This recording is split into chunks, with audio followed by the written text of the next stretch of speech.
আসসালামু আলাইকুম আরহামাতুল্লাহ। আজকে ক্লাসে শিখাবো ইকফা। নুন সাকিনের চারটা নিয়ম: ইকলাব, ইজহার, ঈদগম, ইকফা। ইকফা অর্থ গোপন করা, অর্থাৎ অনেশ্বরের মতো অং, রং এরকম পড়া, যেমন রংপুর, রংধনু এরকম। যেমন আন না হয় হবে আং, অনেশ্বর ধরে পড়া, এটাকে বলা হয় ইকফা। ইকফার হরফ চিনতে হলে আমাদেরকে নুন সাকিন এবং তানবিন চিনতে হবে। এই নুন সাকিন এবং তানবিনের পরে ইকফার হরফগুলো আমরা চিনে নেই, তারপর আমরা উদাহরণ শিখব। ইকফা যে রং, অং এরকম পড়া। ইকফার হরফ 15টা, নুন সাকিন এবং তানবিন। এই যে নুনের উপরে সাকিন থাকলে নুন সাকিন, দুই জবর দুই জের দুই ফেস তানবিন, দুই জবর দুই জের দুই ফেস তানবিন, আর নুনের উপরে সাকিন একই, অর্থাৎ এই চারোটাই নুন সাকিনের মতোই ব্যবহার হবে। এই নুন সাকিন এবং তানবিনের পরে এই ইকফার হরফ 15টা। সবাই মুখস্থ করুন আমার সাথে সাথে: সিন, শিন, সদ, দদ, ত, জ, কফ, কাফ, ফা, তা, সা, জিম, দাল, জাল, ঝা। সবাই মুখস্থ করুন এই 15টা হরফ। এই 15টা হরফ মুখস্থ থাকতে হবে, তাহলে আপনার এই ইকফা চেনা সহজ হবে। সিন, শিন, সদ, দদ, ত, জ, কফ, কাফ, ফা, তা, সা, জিম, দাল, জাল, ঝা। এই 15টা হরফ মুখস্থ থাকতে হবে। এই নুন সাকিন এবং তানবিনের পরে এই 15টা হরফ আসলে এরপরে অনেশ্বরের মতো পড়তে হবে। কীভাবে? এই যে দেখুন, নারন, এখানে আসছে তানবিন, তানবিনের পরে আসছে জাল, ইকফার হরফের একটি হরফ। নারন, অনেশ্বরের মতো পড়তে হবে। এই জাল আসার কারণে এখানে অনেশ্বরের মতো পড়তে হবে, ইকফা গুন্না অর্থাৎ গোপন গুন্না। নারন জাতা মিন শাররি, এই যে দেখুন মিন, এই নুন সাকিনের পরে আসছে শিন, এই শিন কি? ইকফার হরফ। এই 15টা হরফ এই জন্য মুখস্থ থাকতে হবে। 15টা হরফ মুখস্থ না থাকলে নুন সাকিন এবং তানবিনের পরে এই 15টা হরফ আসলে আমরা কীভাবে বুঝবো এটা ইকফা অনেশ্বরের মতো গুণ হবে? মিং, এই যে অনেশ্বরের মতো গুণ হবে, এই শিন আসছে মিং। ময়ূষী না মিন হয়, কিন্তু পড়তে হবে ময়ূষী অনেশ্বর, মিং এরকম। মিং শাররি, মিং শাররি, এভাবে। যেমন এখানে না রন, এখানে হয় কি? র দুই যাব রন হয়, রন, কিন্তু পড়তে হবে র অনুসার রন ধরে, রন। না রন জাতা। আরেকটা নিয়ম হলো, ইকফার হরফ যারা মুখস্থ করতে না পারবে, অর্থাৎ ইকফার হরফ 15টা, অনেকগুলো হরফ, অনেকে মুখস্থ করতে পারবে না। যারা পারবে না তাদের জন্য একটা টেকনিক আছে। টেকনিকটা হলো ইজারের হরফ 6টি, যে আইন, গয়ন, হামজা, হা, হা, খ, এই 6টা হরফ মুখস্থ থাকতে হবে। ইজার আমরা জানি এটা ইজারের হরফ 6টি। ঈদগামের হরফ 6টি, নুন, মিম, ইয়া, ওয়া, রলাম, এখানে 6টি। ঈদগামের 6টি, তাহলে ইজারের গেল 6টি, ঈদগামের 6টি, 6টি 12টি হরফ। আর ইকলাফের আছে একটি হরফ মাত্র, বা।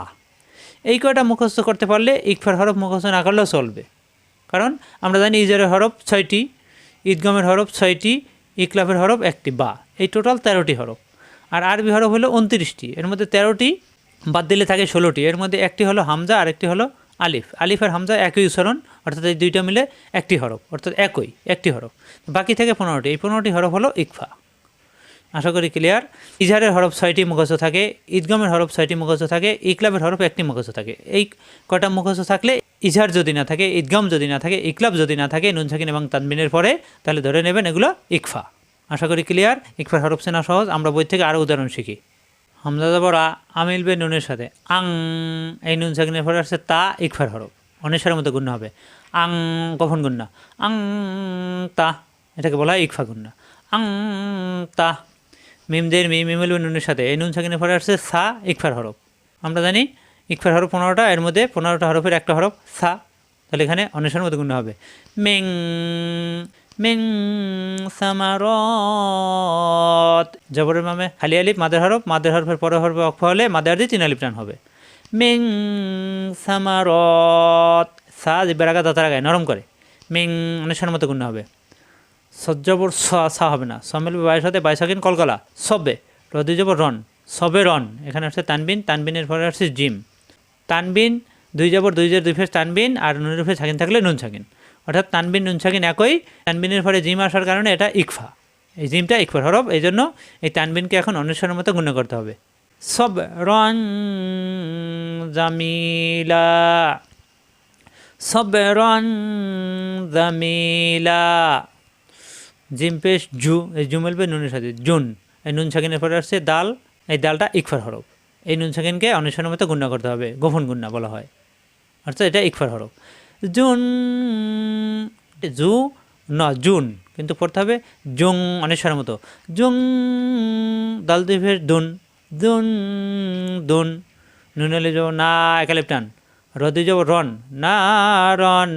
জাতা, এখানে আসছে জা, অর্থাৎ এখানে আসছে তানবিন, এই তানবিনের পরে যা আসছে ইকফার হরফ, এই জন্য এই রন এখানে অনুসারের মতো গুণ হবে, তানবিনকে গুণ করতে হবে।